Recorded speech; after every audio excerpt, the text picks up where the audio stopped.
Do I do an intro? I think that's your intro right there. All right.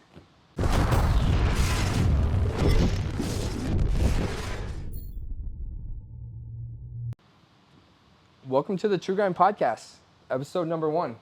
I'm Brandon Janeka. I'm the founder of a performance facility called True Grind Systems, located right here in Central Texas. With me today, I have Ian Perez, who's the director of our Strength and Performance, and Tori Labrie, who's the director of Health and Experience. Tori, why don't you tell us a little bit about yourself? I am an athletic trainer by trade. Worked in the collegiate setting for a long time. Worked around quite a few pros. Worked a lot of young stuff, and just for so long, I've seen so many gaps in the system, like throughout all of performance. Just, we talk about injury rates all the time, and there's some of these, hey, here's a solution that it never seems to actually make a change. So, came on August of last year, so August 25. Yeah. And just bought into our system. And being modest a little bit, she's worked under one of the top orthopedic surgeons in the area. This guy does a ton of shoulder, elbow surgeries, and she got a really good insight on what that looks like, as well as she's worked under one of the highest respected physical therapists for 5-6 years. I've known both of them since I moved to the area 2018-ish. Yeah, 7, 8, 9 years. So yeah, so she's so valuable because she brings in multiple lenses across performance, and more specifically across the injury and the recovery and the return side. So very, very valuable insight, tons of knowledge, and very passionate about getting athletes returning back to the field, not just performing where they were, but surpassing that and getting them the closest to their highest capacity as possible. Ian, how long have you been a strength coach? Going on 6 years. I was an intern here in 2020, right after COVID. So wherever that puts me. Yeah, about to turn 6. About to turn 6 years. About to turn 6. Yeah, Ian started right out of college, training athletes here at True Grind Systems, and we've held on to him. He's seen hundreds, maybe thousands of athletes at this point. Worked with everything from youth to the professional level. Has really good insight of what it takes to increase performance and building muscle, all that good stuff. So let's talk about what we do, right? Like, why do we get paid? Like, why do parents pay us? I think the biggest one is, I think one that doesn't get talked about enough is confidence. I think a lot of feedback we get from parents is how their athletes come to us and they're a different athlete, not necessarily physically, but just mentally, when they're around their friends, when they're at home, when they're on the field, and this confidence aspect to them that they didn't have in the past. Because a lot of the athletes we get we start them at middle school. We've had middle schoolers come in and they're going through all the middle school things. But when they leave here, now they have a kind of different little stride to them. They have a little swagger when they walk out of this building, and it's almost like a newfound respect for themselves and for their own abilities.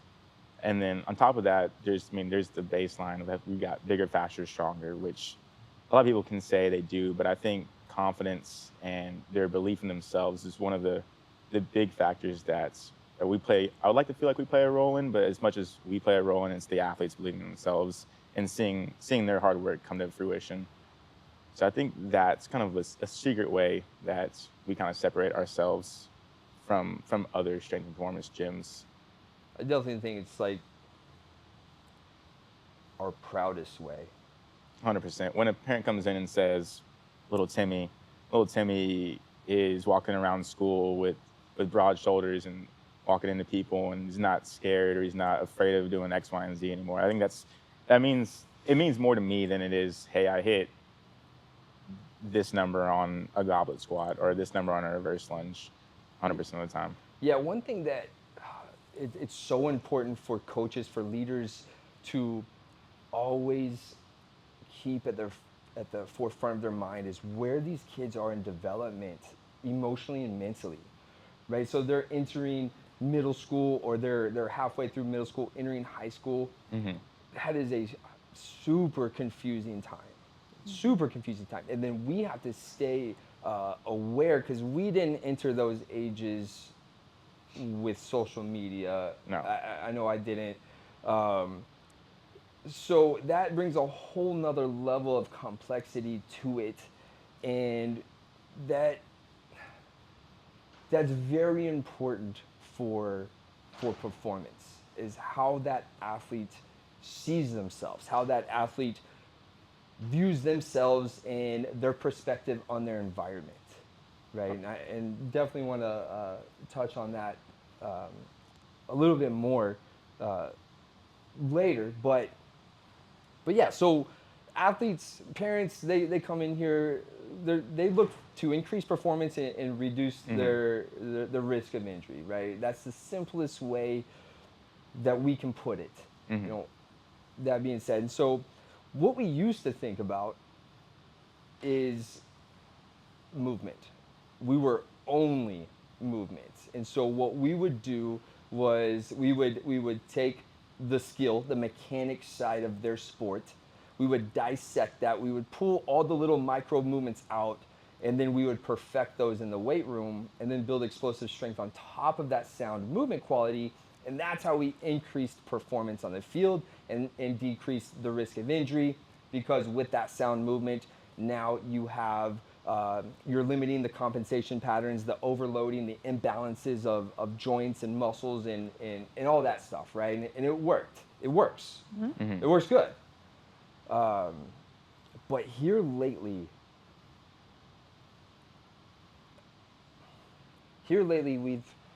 we've been diving way deeper, Oh yeah. way deeper. I think it's been about 2 years. 2 years ago, we were fortunate enough where we had the ability to, the physical therapist that Tori used to work under, opened up an office inside of the gym, which has been awesome. And one of his physical therapists is a specialist in the brain and the nervous system, right? And so he really opened up our mind. Yeah, Right. so some weird stuff happens. The weird stuff. I call it voodoo. But before that, strength coaches, or at least me, I looked at the CNS, broadly speaking. I understand that you can run your body into the ground to where, like, you're performance clumsy. decreases. Yeah, like your CNS will get taxed, right? That's a thing. But other than that, didn't study it, didn't know a whole lot about it. Definitely didn't account for it inside of our programming. But he really opened the door to that nervous system. And I remember for the longest time, we there were some athletes where we could not beat that lat into submission. Like, we just could not get it to release. The athlete could not go overhead, like could not overhead press. It just, extending the back, all that stuff that we cringe about. And then he comes along and we'll do something crazy, like some vision work, or he'll do some weird motor control stuff where you isolate that joint and then immediately unlock that range of motion. And that was wild. Like, that was wild to me. it was strange to see him work with, especially our major league or professional athlete population that have done it all. They've done all the strength training as far as like physically they're there, and they still battle these same exact things that our middle school athletes are battling through as far as feeling connected to their body. But having him come in, like for example, Mason Thompson and working with him and seeing what he's done with his career and like his rehab is insane to watch. Because I mean, talking about physically gifted, I mean Mason's physically gifted, but just understanding that X part of just the mental side and like you said, the brain side of everything and getting those connected and firing all together was yeah, it was mind blowing to say the least. Yeah. Yeah. It really opened up the door on the theory of like, we can build the body, we can give the car a bigger engine, but Hmm. who's driving it, right? Like, so opening up that nervous system, controlling that, forcing the body to move very exact, very precise. Hmm. That that I wouldn't say completely changed our programming, but that added a whole nother dimension. Yeah, another tool in our toolbox. Yeah. Big tool. Like, it's almost like we went from handsaw to cordless, right? Like Yep. it was a big tool that answered a lot of questions for us, because Hmm. I was stumped on how to release lat, and you're to the point where it's like, it's just how they're built. Maybe they're genetically given this short tissue, right? Given this weird connection of ball and socket to where they can't go overhead, and you just kind of like chalk it up to that. Yeah. And what we ended up finding out with that stuff is the brain operates on like a survival instinct, right? And so if there's a threat, if the brain senses a threat, if a brain senses an instability or from a previous injury or anything like that, Hmm. what is it going to do? Well, it's going to lock that joint down. And I think that's what was happening, right? Because obviously we understand the throw is very traumatic on the body. Like, the complexity of the movement, the velocity of the movement, the volume of that movement is extremely high and extremely traumatic. And so it made sense that the brain was sensing a threat with the the the piece of the body that is the most susceptible, right? Being the shoulder joint, which the reason why I say that is because it's the least stable. It's a ball and socket joint, Hmm. super shallow socket. So gives us mobility, but it's really hard to stabilize that joint over and over and over again with that kind of velocity. So regaining that trust in regaining the trust in the body has uh, unlocks that range of motion. The brain, essentially says, "Oh, okay, like I'm comfortable with you now moving into that range of motion Hmm. and into higher velocities." Yeah. So that, I mean, that was, It makes sense when you think about it broadly speaking, in a sense. For example, if you know you have for high schoolers, they have a big test coming up, and that's a threat they feel. It affects, it impacts performance down the line, but it's not a physical threat. But the same way, for the longest time, we never may have correlated the two, but possibly not. But kind of speaking about it now again, what worry or fear of like the future or fear of going into a movement can impact so much more than just that it's that moment. Like if you're afraid, like for example, I think Tori can speak a lot about this, like fearing those ranges of motion of coming back from injury. So not only just having this ability to not feel connected to your body, but also almost feeling too connected to where you feel every Little thing. yeah, every pain of point of pain and anything like that, and kind of like, oh man, I threw one ball and it doesn't feel the best. And that's kind of like the part of the rehab which you've done a tremendous job with, especially with multiple of our athletes, whether it be ankles or shoulders or whatever the case might be. I think one of the athletes came in and said they've done all the physical therapy before in the past, and it's kind of been the same cookie cutter. Let's do the same exact approach, and we'll do the same sets and reps. We won't challenge anything. We'll kind of just stick by the book, and then And you come in, you kind of challenge that idea. And they came in and said, yeah, this is the most progress you've ever made in the past 6 weeks, which is awesome to hear from our athletes because, I mean, get them on the field, gets them to where they want to be. They get more reps, more game time, be seen in front of coaches, and ultimately get them to where they want to go, whether it's high school baseball or high school softball or even professional, college and professional. And so getting them back to play is crucial.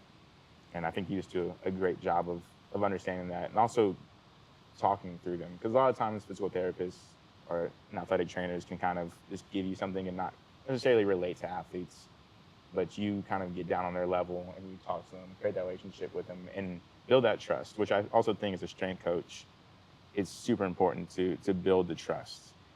For example, I think like rate of perceived exertion. How hard was that exercise? A lot of times an athlete doesn't like an exercise. They'll say that was way harder, or I'm going to go lighter in weight. And like fully building that trust in the athlete and can be honest with them. I mean, we have kids, I'll stop and talk to them. Like, how hard was that? They're like, oh, that was a 7. I was like, you're lying to me. I've seen you lift way heavier. And like, they're like, yeah, I was. Okay, I'll pick it up. And so I think trust also goes back into another example, like what you asked initially, like why do parents pay, or why do athletes and professional athletes come to us and pay? I mean, there's plenty of strength coaches and athletic trainers and physical therapists, but like, well, why true grind systems? I think building the trust and the confidence in those athletes is something I'm very proud of what we do here. Mm-hmm.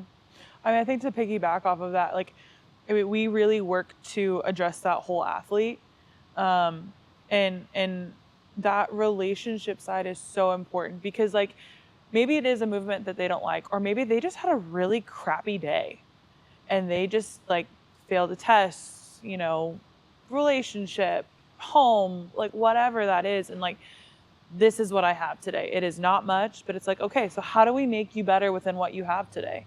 And how do you learn how to show up as the best athlete you can, even when it's not your day, but you're going to give 100% of whatever that day is for you.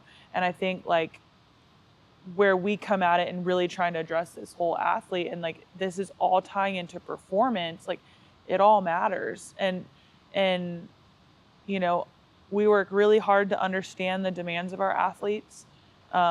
We've got athletes of all different sports. And so like, I think that's the other cool thing. Like we got an athlete that plays cricket. We don't know cricket super well, but like, teach me, tell me, like, what do you need to do? I know it's kind of similar to this and this, but like, what does your body need? How do you need a fuel? Let's figure out how you need a fuel. And I love that about like our desire. And I think, you know, parents walk in and they say like, oh, our kid's just here for performance. And then they very quickly realize, oh, this place is so much more. This place is so much more than just performance. This is like making my kid a better human and making my kid believe in themselves. Like you said, like the confidence across the board. And like, I love that dynamic that we have and that we give to the kids. Cause that's how I always kind of saw myself even before I came here. Like I always said I was much more of a relational athletic trainer. Like if I didn't know the answer, I'll tell you, I don't know, I'll figure it out. Like we're going to keep going. But my job was to be the liaison, to be the communicator between all the parties, to advocate for my athletes, to understand like I'm in more pain today because like I have a huge test that I am super anxious for. So it's like, okay, so I don't need to run you into the ground today. I need to give you a little bit of extra TLC, whatever that might mean that day. Or, you know, hey, you need to just like, I had a pitcher one time and one of his favorite moves was like, I call them pec openers on like the foam roller, and you just lay on the foam roller and you just open up. So I like it because it's not as straining as like going on a door and kind of opening it. You're just letting your body fall. And he disappeared for like 20 or 30 minutes. I was like, where did he go? And he wanders back in. Sorry, I fell asleep. All right, that's what you needed today. Feel better? Much better. All right, let's go to practice. Yeah, like, let's go, like, you spoke about performance, like, how we're so much more. I want to look at performance as previously incomplete. So I think everything that we've just talked about is performance, should be performance, right? It's just performance just has just the physicality connotation to it, when that's not it. And we've been dancing all around it, but to us, performance has three pillars to it. We have the physical body, right? The structure, the force absorption, the force production, joints, soft tissue, the resilience of it, the ability to recover, all that stuff, right? We have the neurological system, the computer that controls the body, right? So we have that pillar. And then we have the belief pillar, what we call the belief pillar, which is that emotional side. It is that confidence, right? It is the ability to identify anxiety and breathe through it, right? Like, sure, I mean, 2 outs, bottom of the seventh, like, you know, down by one, whatever, right? There's going to be a level of anxiety there, but if that athlete has prepared thoroughly and on top of that can recognize that anxiety and be okay with it, I'm like, oh yeah, that, duh, right? And then go up there and do his thing.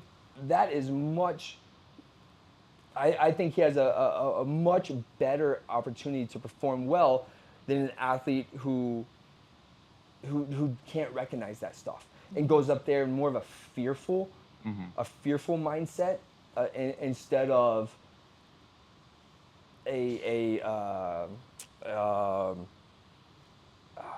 Well, it's like an that. okay mind. Like, I'm okay with it. Like, they're content with that. Like, Yeah. that's okay. They understand it.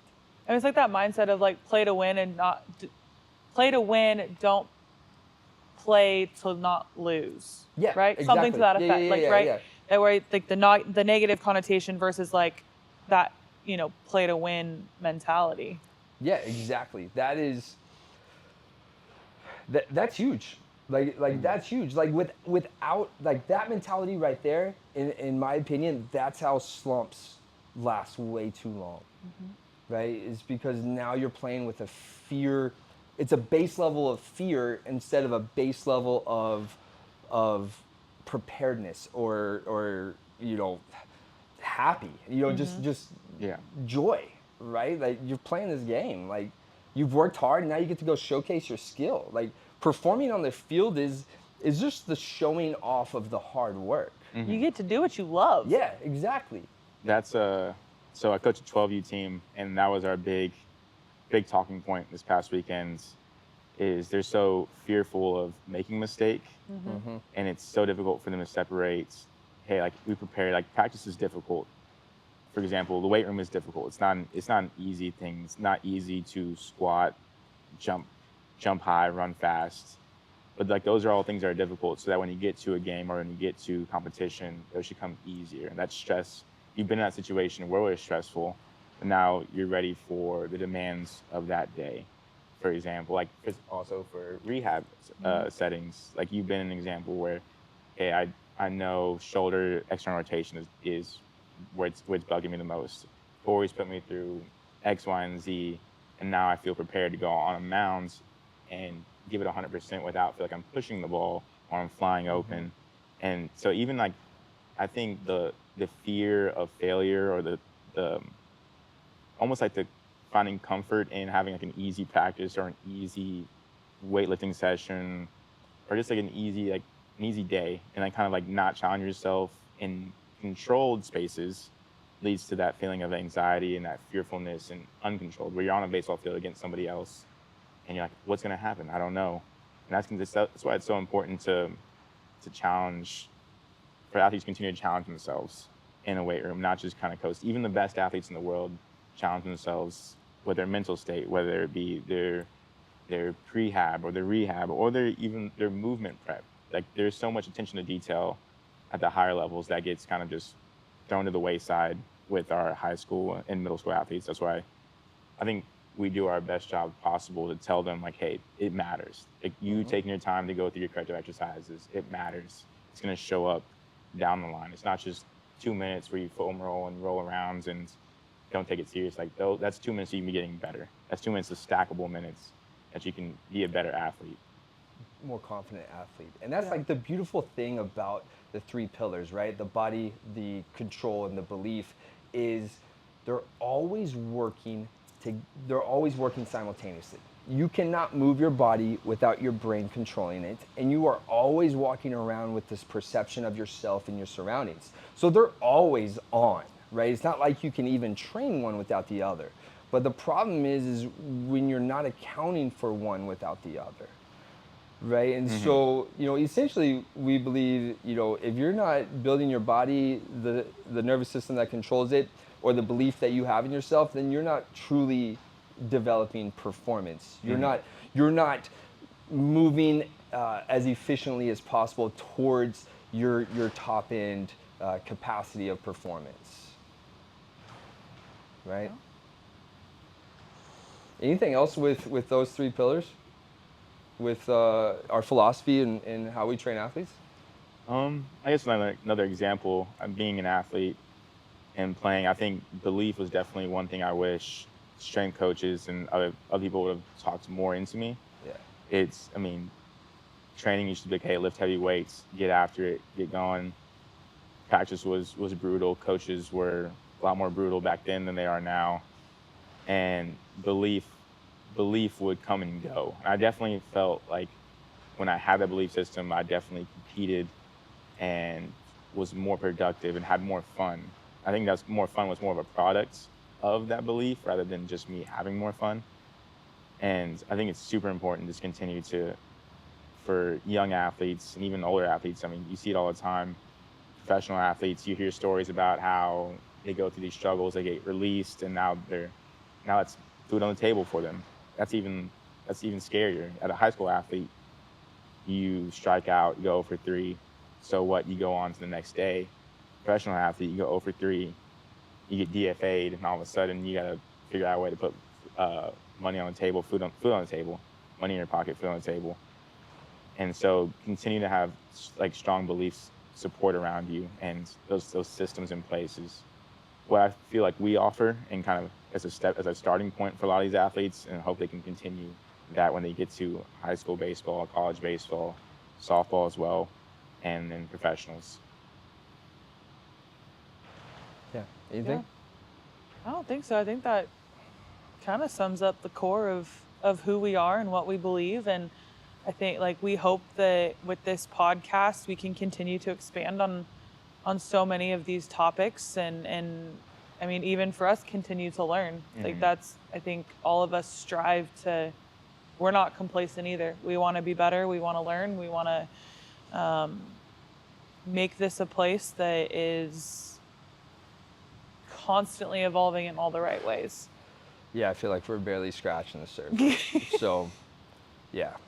That being said, if you found this valuable, go ahead and share it with anyone who's passionate about development. We'll continue breaking